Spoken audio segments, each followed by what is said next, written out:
Hi, everybody. Good morning, and thank you for joining our UMATA Consulting Conference today.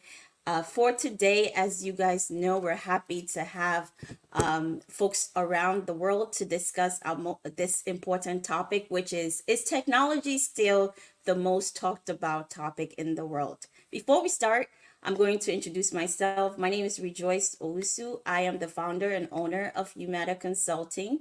And today I have a pleasure of speaking with Chikunoso and Ibuka, and we're going to give them an opportunity to introduce themselves. And then after that, we'll speak a little bit about UMATA Consulting and then go right into our questions so we can have an informal discussion.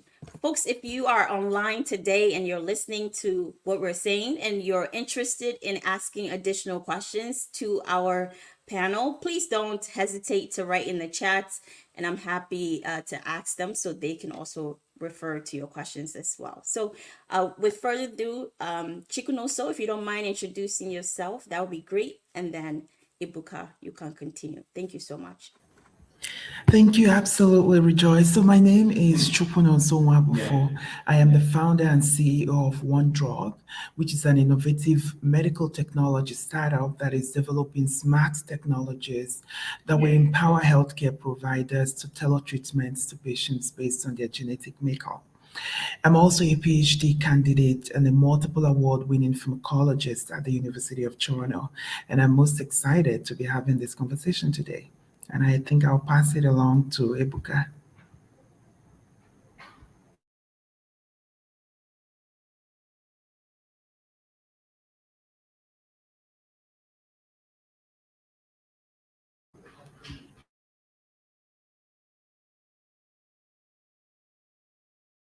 Thank you so much, Chikuno. So, Ibuka, can you please come off your mic and introduce yourself? Thank you so much. Yeah, thank you very much for having me, Joyce. And thanks to Chicken also. That was splendid. So my name is Ebuka Nelson. Um, I'm a business operator in Nigeria. I'm a operational feedback oriented when it comes to operation and other things. I'm a computer science student. Of my what's it called, certification in that part. I'm also I'm a what am I like? I'm very curious about when it comes to tech, different things, we engage in conversation. And it's nice coming on board with Selma Consulting. And again, thanks to just for having me on board. Thanks.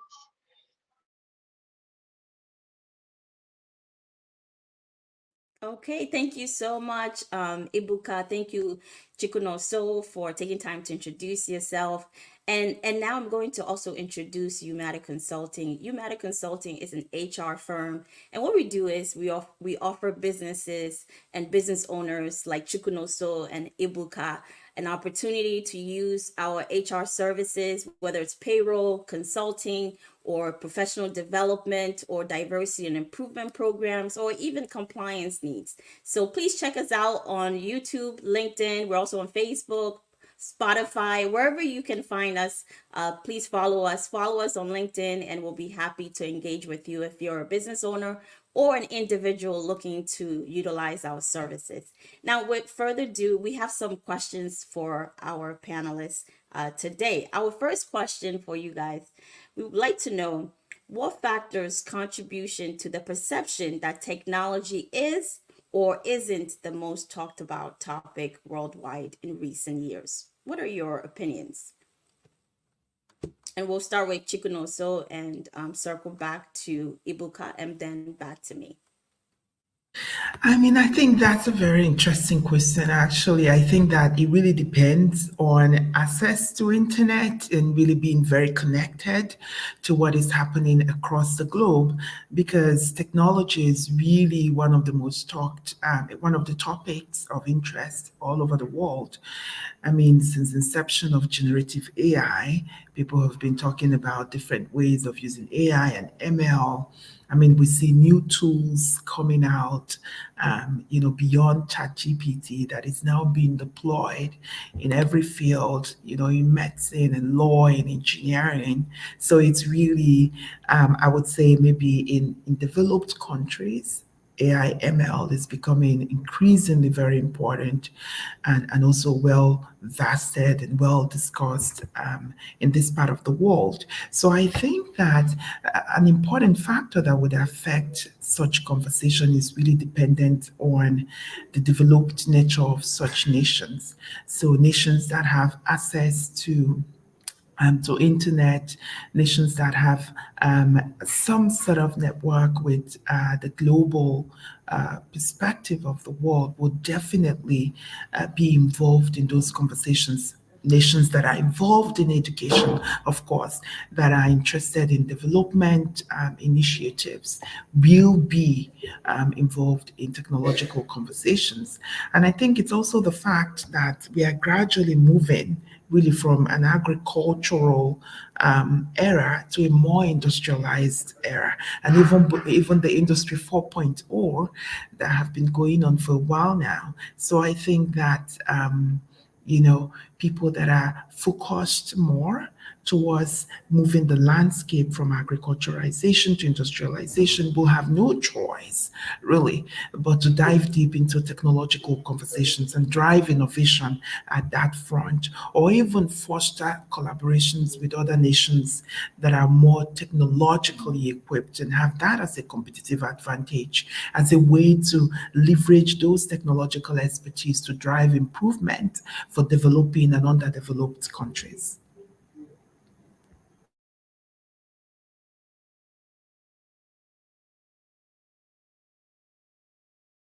Great point So of yeah, view. thank you very Thank you so much for sharing. thank you very much. Because that was a very interesting question to us. The conversation we're having around is technology is one of the major topics on, I mean, the talk of the town. There's this very saying, when you go into a town, you say, what is happening, what's popping?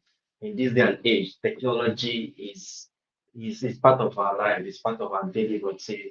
Like we're on platform, this platform is because of technology.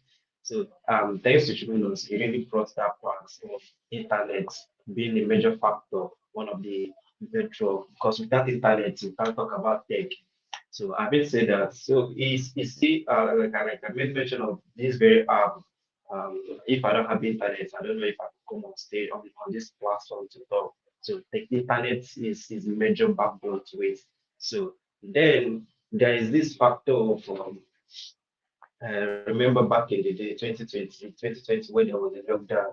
So I think ease is one of the major factors. People are looking for ways to ease their stress, ease their get accessibility, right? So technology being the bedrock of is because I don't know if as me, I'm in business environment, I do business, I communicate with people from different places. And the factor that helped me to do it is technology, is internet, right? Accessibility, different medium, right? I take for example WhatsApp as a taking point is a fact is a tool that I consider that aid me to that will give me access, made it easy for me to communicate with different clients from different angles. So I would see it as a contributing factor, right? It's one of the things that help technology. Like I said, a talk of the town what's popping, what's happening. I can go into a town, just go on my social media, pop in one question in there, they will give me access. And people are free in this info in the internet. So internet and different other social media has been the major factor, driving this conversation, this technology. It has been one of the things that has helped us to get ease from the confine of my home, my house, anywhere I can do and access people. So thank you very much Jesus, for that.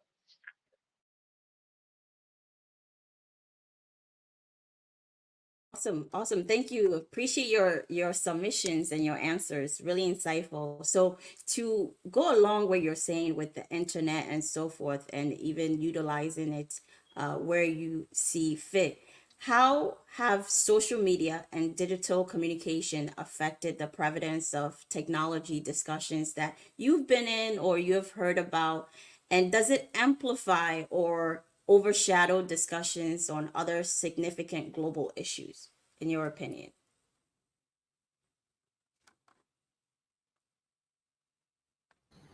Okay, I guess I can start first. So you essentially wanted to see whether technology in itself has amplified, has it overshadowed other important aspects of the society? Like, is it now the most talked stuff relative to other important stuff happening in the society? Is that the question? So the media, is that the most important figure?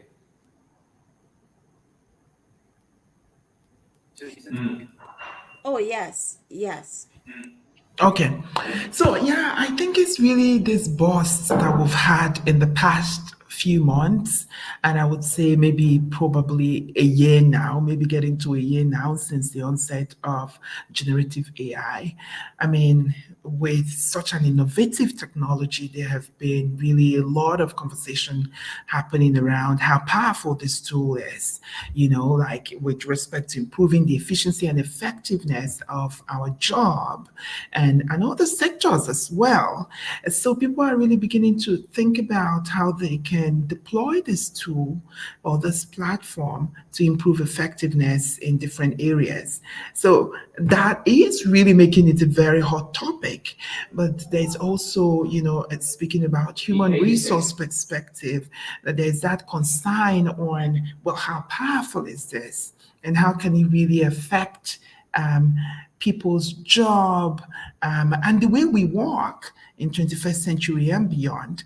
And there's also a little bit of security concern that if this platform is very powerful as it appears to be, how much control do we now have as individuals? So there's a lot of, as you can anticipate with any new technology, there's always concern, these are the advantages, but what about the demerits and how do we deal with those demerits? And I think that it is because of all these other touch points that AI and ML is having in different career paths, different fields. That is what is really pushing the field forward and, further looking into how useful it could be in medicine, in engineering, in law, but also thinking a little bit more about the challenges that comes with having such a powerful tool. And so because of that, it kind of like seems like it's overshadowing other important aspects of our society. But I also think that there's a fair balance. There are other things that are happening in the world, and I don't think that AI, ML, and other technology have taken over those important conversations. We have war happening in the Middle East, with Israel and Gaza. Those conversations are still very important, and we are talking about that. But it doesn't really take away the fact, or it doesn't take away studies that are still ongoing with respect to our understanding the merits and demerits of the technological platforms that are coming up in 21st century and beyond. So really, the short answer is I do not think that uh, the awakening or the emergence of technological innovation is now taking over other sectors or other important conversations that we need to have in 21st century and particularly in 2023 and beyond. I do think that there is space to have conversations around technological innovation and still be able to talk about other important matters that relates to the success of every society.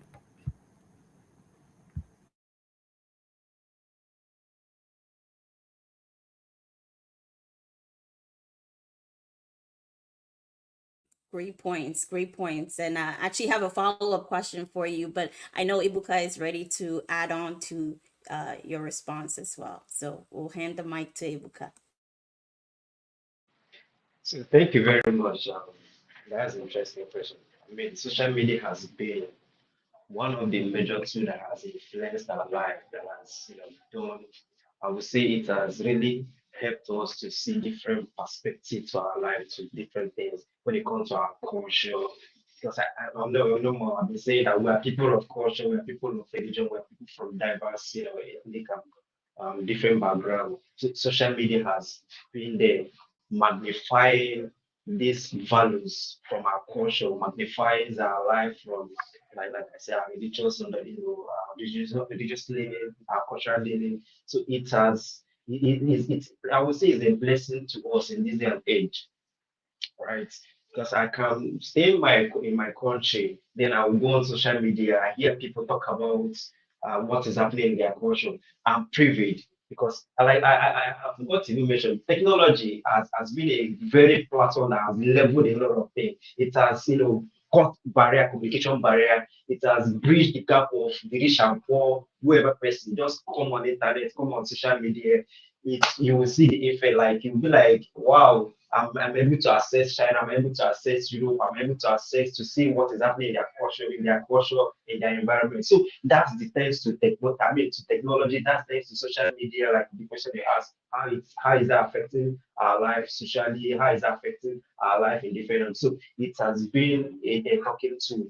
As a normal traditional marketer that goes to door, I don't necessarily need to do it. I just need to go on to one of these social media platforms, do one or two things. I tell people just say we talk about AI, artificial intelligence. We know about chat GPT. You can sit on chat GPT, ask whatever question you ask, right? To give you answer. You just replicate it, go on Canva, replicate it, and put it out there. You're marketing, you're doing a lot of things instead of doing that traditional way of how it has been before. So this thanks to technology and social media, I would say it's really a blessing to us if we know how to make use of it. As I heard somebody talking about in church, it was like tech is a blessing to magnify gospel. So if you know how to make use of it, it's a tool that if people know how to honestly make use of it, it will push out. It will push. I mean, the influence it will push will be more than if you are pushing. If you are doing one to 10 before, if technology will help you to reach 120 or 100 thousands of people. So it's a very good. Yeah, I mean, it's a good platform. It's a talk of the day that we need to embrace and make use of it in the right way. Thank you very much for that, Richard. Awesome. Thank you so much, Ibuka. I appreciate your submission and also your response from Chikuno. So it sounds like social media is not overshadowing technology discussions. It sort of goes hand to hand with each other based on what you both are saying. And we're going to continue to see continued discussions around technology and also the use of social media with technology to advance global issues that we're facing. I know Chikun also made reference to some of the war that is taking place at our current time. And then to connect that to the submissions or responses you have given us, have recent global events referring to the wars that are going on right now or crisis, do you feel have shifted the spotlight for technology discussions to other pressing issues such as climate change, social justice, depending on where you are? I know Ibuka, you are in Nigeria, Chikunoso, you are in Canada, and also sometimes in UK. But when you look at your geographic area, do you feel that the recent global events or crises we're facing globally have shifted the spotlight from technology to other pressing issues such as climate change, social justice, or political tensions that we're seeing right now? Do you feel technology is still right in the center, or there's sort of the back end right now? I don't think that, and I don't know if Ibuka wants to go first, but I guess I'm always excited to jump in.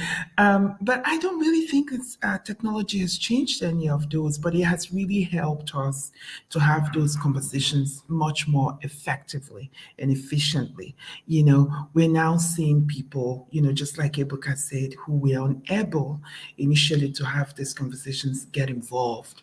You know, let's not forget social media is still a technological platform, right? So now people are able to have those conversations on LinkedIn and Facebook and Twitter, and we are able to see real life what is happening in some of these countries that are affected by this crisis, and thanks to technology for making that possible. I don't think we should really be afraid of this. I think it's the right thing. We've seen it over and over again. I mean, a few years ago, COVID, I think 2020, COVID was the main topic and everybody was talking about it. And now, AI ML is the hot topic. I mean, it's a hot topic for a reason. It means this is something that is of eminent concern to people right now. And for that reason, there's just a lot of traction. It's generating a lot of traction, and people are talking about it. But it doesn't mean that we are no longer interested about social justice. It doesn't mean that we're not interested about climate change. I mean, those topics have always been there.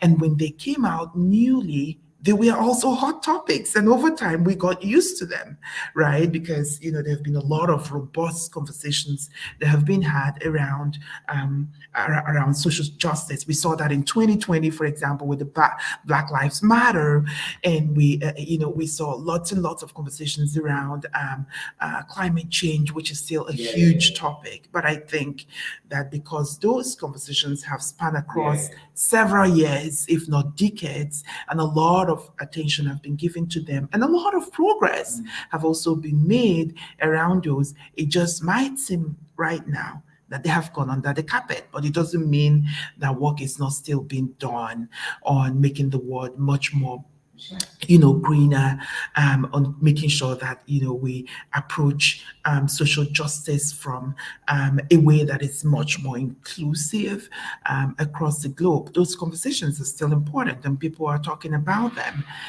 If for anything, I think that technology have actually given us a broader platform to have those conversations holistically, and if not for anything, to see receipts with respect to progress, giving people who are unable to talk a little bit more about their own perspective on the matter, to now have a platform to give a more robust conversation around those topics. In fact, I will tell you that technology is helping us shape how we are solving climate issues, how we are solving social injustice. Because now those AI and ML platforms can be used to view the data surrounding the progress that we have made in those areas, to identify key variables, outliers, both independent and dependent variables that can help us push the field forward at the forefront of those important areas. So I don't think we should be surprised by the fact that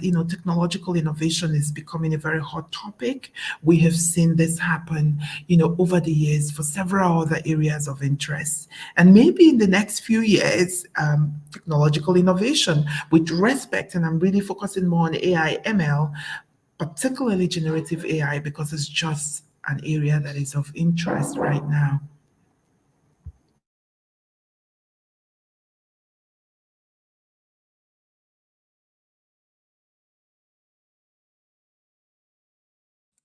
Awesome. Good point.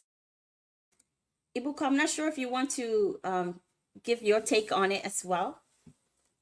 Okay. Can you hear me? Also, very interesting question because social justice is more like when I come to online to interact with people. That's why we'll talk about what is right, what is wrong. I think in logical sense, there will people will say there is no right, there is no wrong, just perspective. But in as much as we are looking at flexibility, we are also looking at people doing things the right way. So social technology being the engine, the driving force, driving social media, giving people voices, helping people to put one or two things out there. It has helped people to get justice to something that we are not something that we are not people are not aware of, right? It has given room for people to come on air their issues, right? People from the other angle, from flexibility side of they air their opinion. People were like, okay, this is how this is perspective, this is the angle is coming from. Okay, let's see how to do this thing better. So it has really helped people to make amendments. It has really helped people to correct their what they think is normal way of doing things that they've not seen light, they've not, I mean, it has really touched lights in different angles. So people are seeing light to see I can do things better. So it helps social justice. What are these social justice? Let me even talk about one. Just for example, in a country, people steal, right? Instead of people to just kill them immediately, no. People will, because of how maybe the government have put out have, use social media to talk to people how to carry out justice, jungle justice. people will be educated, talking about educating and enlightening people. So they will, okay, instead of killing the person immediately, they will take that person to a maybe nearest police station, look for way to, and that is social, how to see that we cut out menace in the society. And that's the work of technology, social media. And like I said earlier on, is the government or anybody that is using this very tool to make use of it in the right way, instead of putting things that will harm people, we put the right thing to the educate people, help people use it, I mean, help people to get a better life at the end of the day. Thank you very much.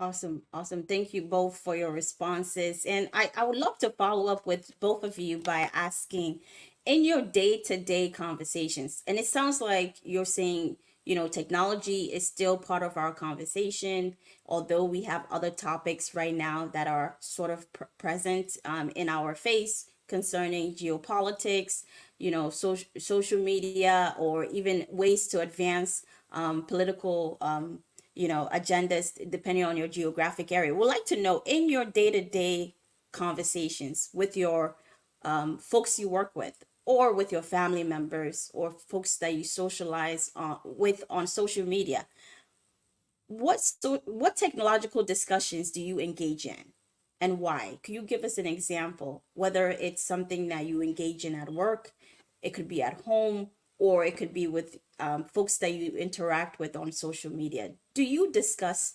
technological topics? And if yes, what are those topics surrounded around?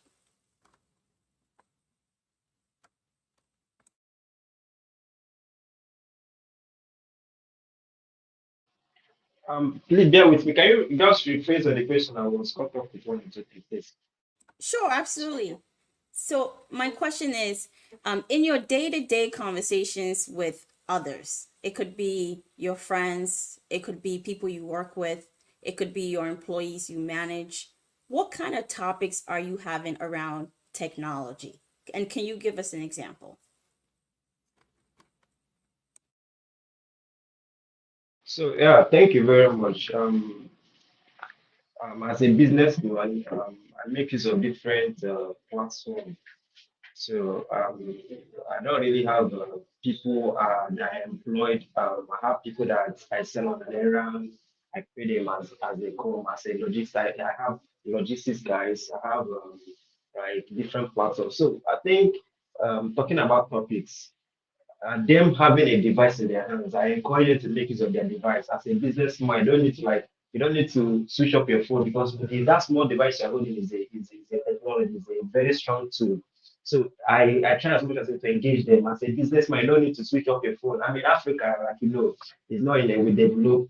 We Africa, we call us third world country, developing country, right? Some of this infrastructure is not really there, but they are building on it, trying to revamp on them, leverage on them from what the West everybody is giving. So I encourage the ones that I what's it called, that I work with to be conscious of the device they are holding. That is not just a tool, it's a tool that you can use to engage with anybody in different places. So it's not really okay, talk on this, it's more like to encourage them, go on social media, follow the trend, follow what is happening, get yourself acquainted with different information from different angles. So it's more like engaging them, encouraging them to get your hand involved on different things. Then again, in my own circle, I'm from the religious side of view, I try as much as I can to engage with people when it comes to youth. Um, you don't have anything to do, but you can do affiliate marketing. You can go on social media, begin to look for people's products to put on a platform to market and put in your small circle of influence. And it's a way to encourage them. That's digital marketing, right? It will help them to fetch money. So those are the conversations, more like engagements I have with them.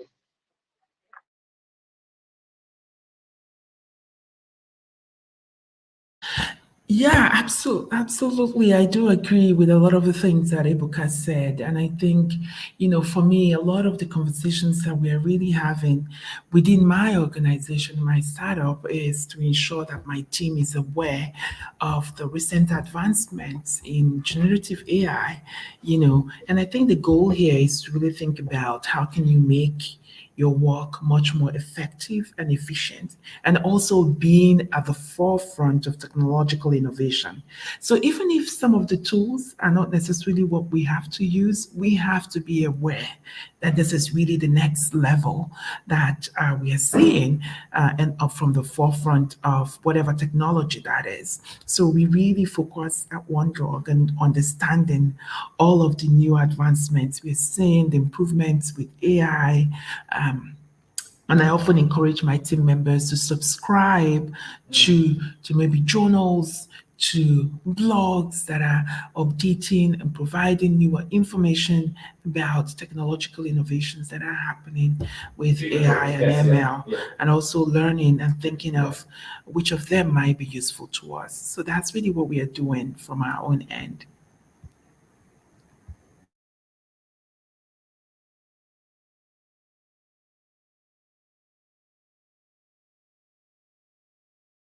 Awesome, awesome. Thank you so much for both giving us an example how you engage with others when it comes to technology and the types of questions or discussions you're having with either your staff members or your friends or folks that you interact with on a daily basis on social media, which, as you both have mentioned, we will continue to use social media platforms as a tool, a technological tool, to either improve communications or get word out there or continue to capitalize business ventures through social media and also other technology platforms. So, our next question for both of you, considering the pace of change, as you know, folks consider the time that we are in right now as the information age. So, considering the pace of change, what trends or developments might impact the prevalence of technology discussions in the upcoming years? How do you foresee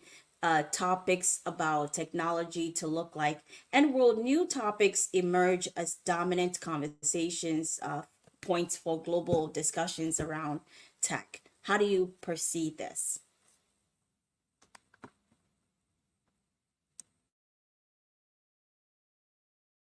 Okay, let me go for it. Yeah, thank you very much.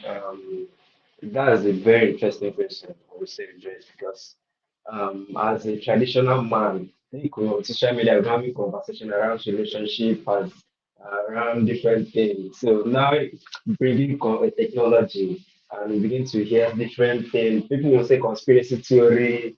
People will give it some different name, but like no, like you say, how I foresee it. So it's more like to let people know that let's welcome this thing, let's engage with this very thing, let's see how this thing will help us in a different different walk of life, people in the education, people in business, people in the corporate world, even the religion. Like I said, I was on a Facebook live, more like one of my friends back in the days, was making reference to technology. People, mainly the churches, like I'll talk about churches, laying their hands on it, teaching youth, equipping them with technology. Like, let's come out from our normal traditional way of doing things. Let's embrace this very thing. If put our values, like I said earlier on, that we're people of culture, we're people of religion and whatnot. So those values that you've seen, they you are brought up with. Let's see how to share it with the world through technology. So I foresee this tech as a good thing. Like if we are to engage with it, our value systems will really die off. Because in that place, we encourage accountability, we encourage transparency, we encourage good life as it is. And it will help us to eat some stress. It will be an avenue to educate younger folks that is coming up. It will be an avenue to even encourage people that think they don't have a means, right? It will be a way to like let them know what they have and how to harness and make use of it. So I foresee good things coming out from it. That is it from my own end. I come from the positive side of things. Yeah, thank you. Yeah, I think that in the coming years, there will be a lot of conversation around. I mean, first of all, let me declare that I do believe that some of the innovations that we are seeing from a technology perspective, especially from AI ML, is definitely going to advance more than we have seen now. And I think that a lot of the conversations will really be about how can we use this ethically and how can we still maintain some level of control.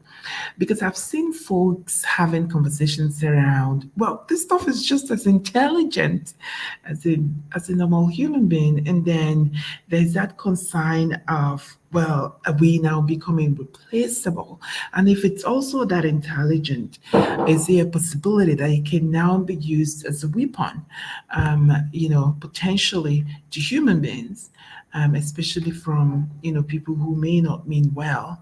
So definitely, I think with more and more advancements coming with those technologies, there will also be more and more conversations around the ethical use, ways to maintain some level of regulation and autonomy, both from an individual perspective and at the maybe governmental perspective as well. How do we maintain autonomy around that?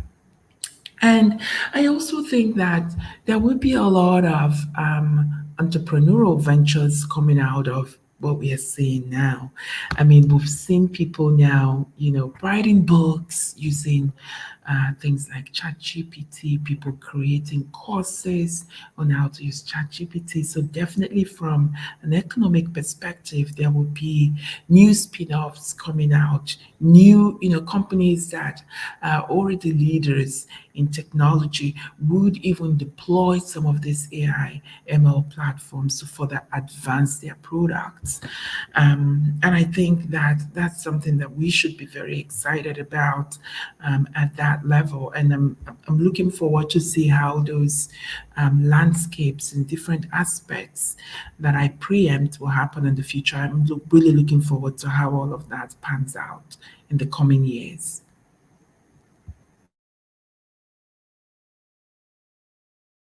Yes, absolutely. Thank you so much for your answers, Ibuka and also Chikuno. So, I know you mentioned that there's a risk that business owners must consider when deploying technology in the types of jobs that they are developing or using a combination of human and technology to get things done. Do you find that as a business owner yourself, does technology help you decrease your overhead costs? Because when we look at costs with business owners, we see their biggest concern is salary. And I think this is a no-brainer because you need people to get the work that you need done.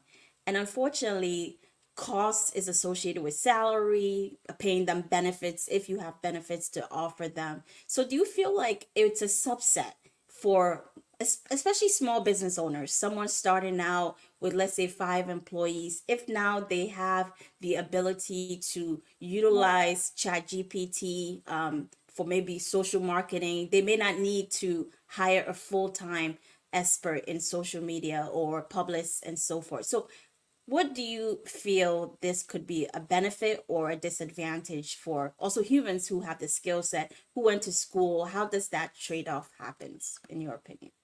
I think there's two sides to that equation. First of all, I would like to start from the perspective of business owners. Definitely, at the end of the day, I usually tell people that the one of the prominent markers of success for any business is profit and loss. And oftentimes, to improve your profits, you have to increase revenue and reduce expenses. And you're correct, human labor is definitely a significant portion of those expenses. And I do think that there is room for AI and ML and all these generative platforms to help business owners. I don't think that it means that they will not have staff members at all. I mean, I think that what it means is that if you had 5 people managing public relations or managing advertising, you can shrink that down ultimately. Or if you have part-time employees that maybe take on multiple hours per week to do tasks, that you can then reduce those number of hours. But I do not think that it will replace, because it's human beings still have to use those platforms. at the end of the day. But I do think that what is going to happen is that the amount of time it would have taken somebody to do that job will be reduced. Or if you had to hire multiple people to do that job, that will have to change, which is a good thing. I do think that from the human resource perspective, that there is definitely that concern for people who have, in fact, it's interesting. I have a friend of mine who is, who started this program, and I'm not going to call the name of the program, and with the AI thing becoming such a buzz, started reevaluating his options and how useful this program he started would be in the coming future. And it was a valid concern. I really do think that and I think one of the things that education really teaches us is to how to have personal leadership to change with the times, right? I don't think that this is time for people to panic and kind of like feel that AI is going to take away my job. It's time to really think carefully within yourself and look at your career path and your job holistically and ask yourself, how can I use AI to improve the efficiency of my work? And don't just run away from, I think I see many people trying to run away from the fact that AI and ML is available and that we have generative AI. And you hear people say things like, oh, it's not as smart as, oh, it's not, I mean, the stuff is already passing, some important exams like, the bar exam, the medical exam, it's already passing it. So I don't think we should really become delusioned or feel like, oh, trying to deny the obvious. Rather, what we should do is to learn how we can use it to improve the efficiency of our work. And there are several aspects of our work that AI cannot replicate. The way I choose to look at it is that is what the data is telling us is that we should give more energy to those areas of our career that we now know that these platforms cannot, replicate or do. Somebody still has to come up with the idea. Somebody still has to come up with a strategy. So if in your field, it means you now have to give more attention to the thinking part, to coming up with strategy, and really using those tools to do the routine task aspect of your work. So I really don't view it, I don't think that we should be threatened by that. I think that we should, it's just like the shift that happened when we moved from, the agric a sector or the phase to an industrial sector, there was also a frame shift that had to happen in how we learn and how we work. That's also what is happening now.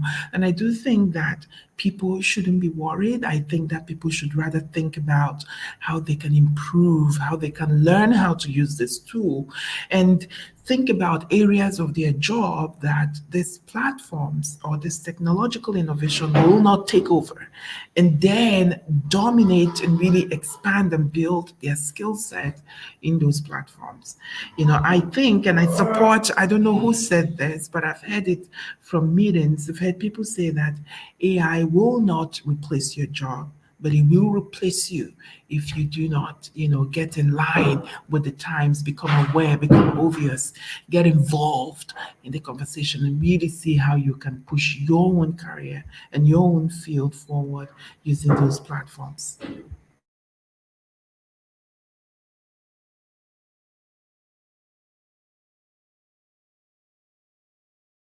Exactly, exactly. Thank you so much for that answer, Chikuno. So appreciate that. Ibuka, I know you dropped off a little bit, so I'm just going to ask the next question so you have a full understanding of where we are in the discussion. So right now we are looking at it from different parts of the world. I know Ibuka is in Nigeria representing, and also Chikunoso is in right now in Canada, and sometimes you travel to UK as well. So the question is, how does how does the prominence of technology discussions vary across different regions and countries?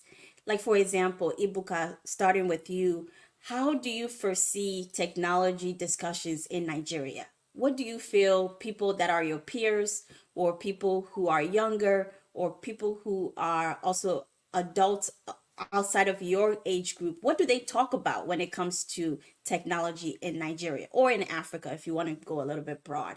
And then we'll throw the same question to Chikuno. So, in Canada, how do you foresee folks talking about technology?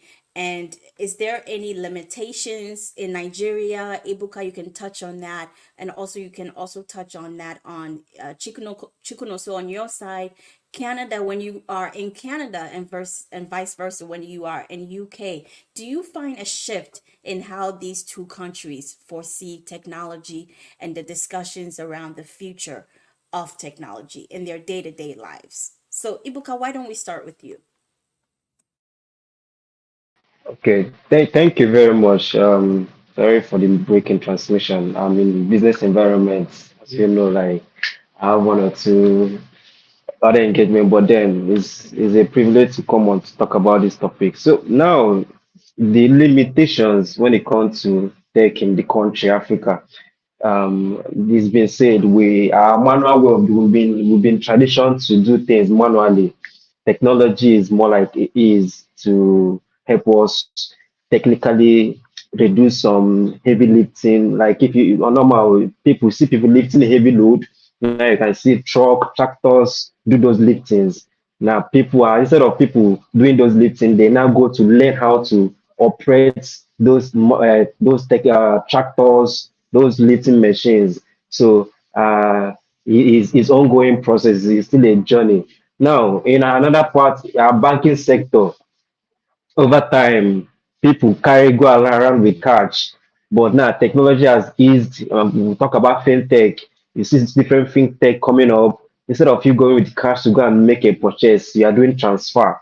We'll talk about cashless policy, right? So these are the little challenges. These are solutions that's coming along those problems. So it's not really a problem. It's more like a way to create solution. Why this thing was seeing these loopholes, we also see solutions alongside. So giving room to maybe people in my age bracket, giving room to people that have gone to school to study a particular course in tech. So giving room for them to be innovative, creative, how to solve this problem. Then those people that is in that's what's it called, that manner of doing things, then educate them, let them know how to make use of these tools, right? Educate them, arm them with information, how to operate. Now, even as they are operating it, you also have people that are engineers that repairs these very tools. Because most times as an engineer, I have this very saying, the cost of maintaining a particular tool is more than the cost of procuring that equipment. So it's good that you, as we are procuring those equipment, you're equipping people with knowledge on how to maintain it and to service it. You get. So I foresee opportunity in tech in Africa, in as much as there is barriers, in as much as there is manner of us, living our life like a business environment. You see people still come to market to buy. Some people in the confine of their zone making use of some app that is being built. You can order some items, you get it shipped delivered in your house. In my own on my own industry, my business environment, instead of me to go outside to go and call for Tezima to come and carry some of my goods, I can on up my app. I on Uber, right? The Uber guy will come. I put a call across. He pick those goods and deliver to the person, right? So these are what technology is helping us, reducing our time we used to do another thing. Instead of, I mean, the time we used to go and get those things, reduce it, or reduce this for us so that we can use it for another thing, right? So, and again, we also encourage accountability because this very soft skill is another thing. Patient perseverance is what also technology will help us because if it last, you be patient, like, okay, I have a trust in this thing that it will deliver what I've ordered, right? And by so doing, people are not building more trust because when I make those orders, it comes to me direct. So I'm like, no need of me going to the market. I build trust in this very platform. There's accountability, there's transparency. I don't need to worry. Like I said about bank, instead of carrying my bank insecurity issue, we know about Africa insecurities here and there. So I can just at the cover, just carry my gadget, go to a particular place, make a transfer. I don't need to carry millions of naira in my pocket. right? So it reduces stress, it reduces insecurity. So it's for the, like I said earlier on, it's people that know the importance of this thing to make use of it. So the government, in as much as this thing is coming, they are putting regulation, guidelines on how to make this. So they should also educate people, tell people the importance of these things, and is a way to help the society grow, help us as Africa grow. We might not get there like the West, but gradually we're getting there. Thank you.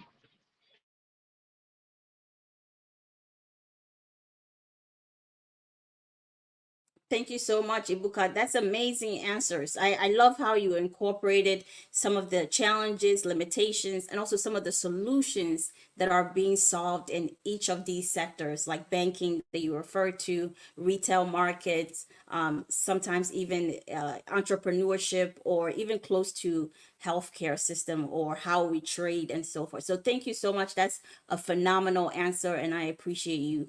Chikuno, so if you want to give us your response, thank you so much. Yeah, can you rephrase the question again? It's I know you said something about the UK and Canada. I just want to, if you can reiterate the question, that would be helpful.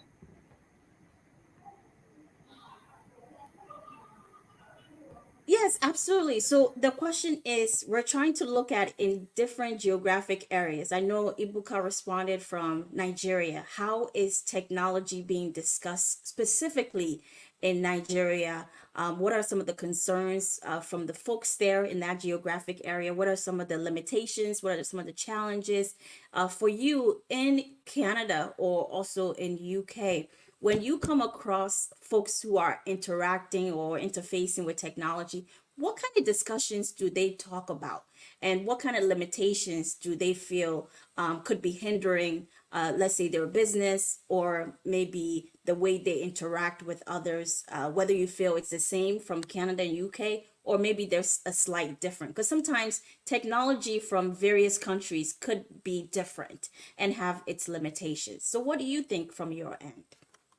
I don't think I've seen a lot of difference between, how people interact with these innovations in Canada and in the United Kingdom. I mean, there might be regulatory differences for sure, but I think in terms of interaction, I haven't really seen that much difference. Of course, the two countries are developed countries as well. So, but I think that one of the things I've seen folks here, specifically in Canada, a little bit concerned about is just the aspect of human resources.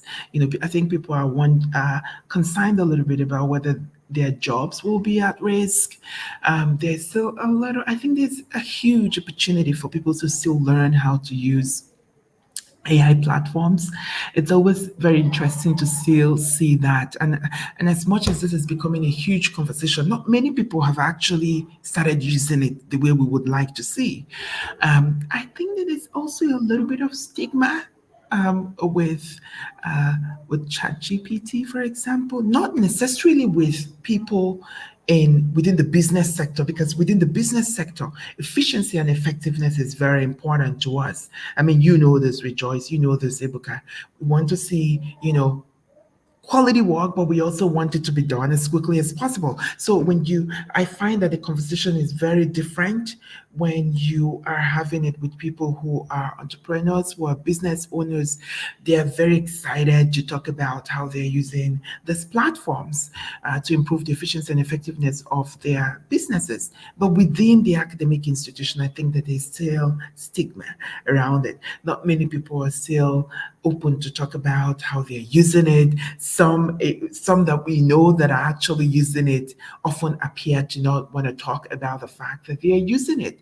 But at the same time, I attended a conference just a few, I think it was last month, and I was actually very excited when I saw that the keynote speaker, who is very respected in the field, was, vulnerable to say that they created their slide using these generative AI platforms, even their papers that they write. And I think it might have given a few people a little bit of a boost to think that, okay, no, it's okay to actually say that we're using this. And I think, see, the problem is within the academic institution, there's always this aspect of, individualism in terms of knowledge, and the fact that originality means that we are generating the ideas by ourselves, we're writing it by ourselves.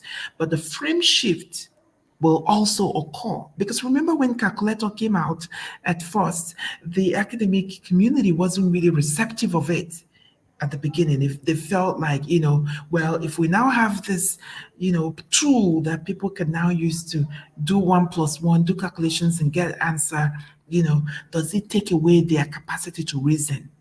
At the end of the day, they realize this is just a tool at the end, right? And now people, at least I know in Canada, for example, for a lot of courses that involve mathematical calculation, students are given formula sheets, students are given calculators to write those exams. But it took a while for us to get here. And I think that's also what it will take that time as well for ChatGPT and other generative platform to gain good acceptance, or I would say for the stigma around it to be moved within the scientific community, but also within the academic institutions.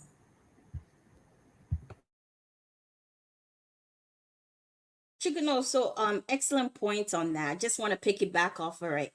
Calculators are also a tool. It's such a phenomenal statement that you made, because I have heard teachers. I remember back in my elementary days telling me that you guys are fortunate to have calculators. We did not have calculators growing up. So it's a very nice analogy that you brought into the conversation. Calculators for some of us is actually technology, and now some of the technological advances for the next generation is going to be their new technological advancement. And with that note, I want to also share with you on Instagram. I was looking at some videos and I saw a graduate, and he actually posted a video of himself thanking ChatGPT for helping him with his homework, and papers and so forth. So I thought it was quite interesting when I saw that. But I appreciate you all. Our time has come to an end. Do you have any final statements about what we discussed today before we close? This is your time to do so, and thank you so much for your time. Appreciate you.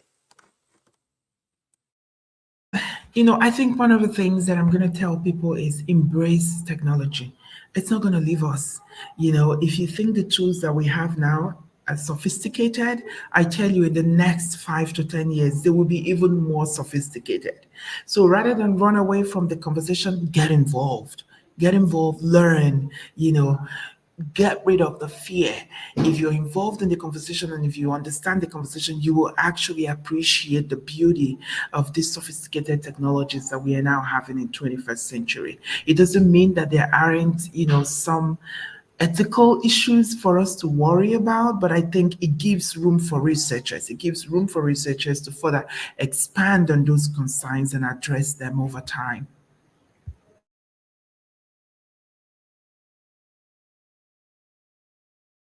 Awesome. Thank you so much.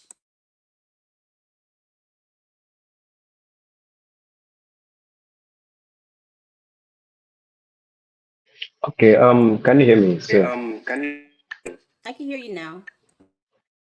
yeah, thank you very much, Rejoice. And thanks to Matter Consulting for having this conference meeting, more like, to have this conversation. These are tropical questions, and it's not really what we want to put our eyes off, or we just put on the background, or just relegate it that is not important. It's a very everyday conversation, is everyday thing that we experience, we use, and interact. So thank you very much, Rejoice and Chukuna. So I will say technology is a way to better our life. Now, Facebook will talk about, we don't even talk about cryptocurrency, NFT, virtual reality. These are conversation that is coming from the West. Even in Africa, when we talk about statistics, when 2020 happened, when lockdown happened, people were going different platforms to trade to make money. So these are what technology enabled, help people. So like what people also say, let's embrace it, make good use of it. Then government, if they are putting regulation, they should also evolve as technology is evolving, instead of being on that static mode, but let's be flexible, follow along as things comes, right?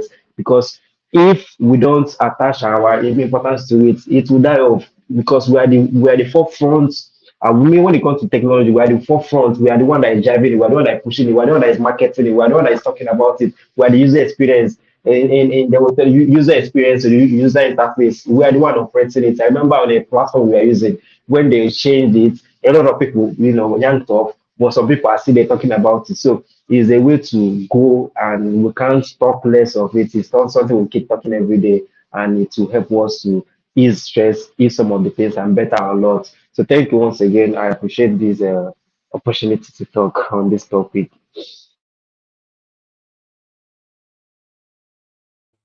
Thank you so much. We had such a wonderful discussion with such prominent people in our society in Nigeria, in Canada, in UK. And one thing I've learned from both of you, from Ibuka, first of all, Ibuka, I've learned let's be flexible with technology. Be flexible and you will learn a lot. And then from Chikunoso, what I've learned from you, you're like, let's embrace technology, embrace it and use it. It's here to stay, just like calculators was here to stay. So thank you both, and I hope you guys listening in can come tomorrow. We have another topic. Without further ado, I hope you have a wonderful rest of your morning or afternoon, whichever time zone you're in. Thank you so much. Appreciate you.